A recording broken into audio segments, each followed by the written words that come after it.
My name is Coco McCabe, and I work for Oxfam as a writer.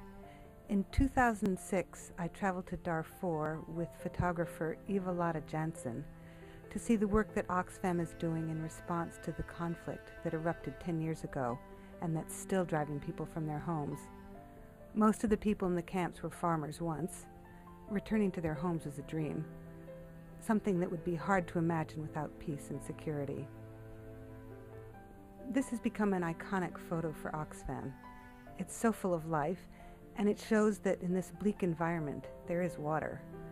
Oxfam is helping to provide it. No one wastes anything here.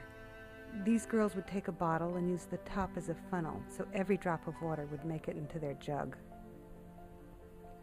People cook with wood, so they have to gather firewood, but they're armed militias and bandits in the countryside, and the women who gather fuel for their families are at serious risk of violence. That's one important reason that Oxfam and a partner have been distributing fuel-efficient stoves to families in Darfur. I noticed that there are a lot of signs on the sides of buildings, good ways to convey information if people don't have enough resources for books. This is an Oxfam sign reminding people to wash hands after using the latrine to be sure diseases don't break out in the camps. The idea that people are actually farmers in this environment is just stunning.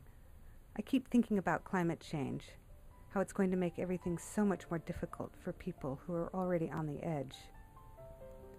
We stopped at a water point, and an armed man came up with a horse.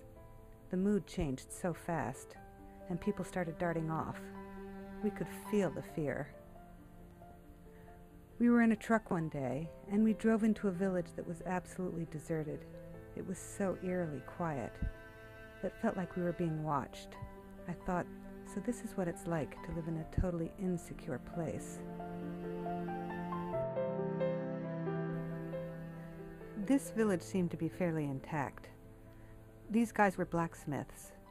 It was really hot, but they were still working. There were narrow paths between the houses. It felt busy and safe. I thought, oh, this is what village life could be like.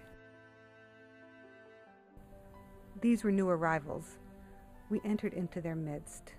They had walked for days to get there and were waiting to be registered. There was no shade from the sun, so they built little shelters for themselves. The water tank on the hill looked to me like a beacon. In 2013, Darfur is still in crisis.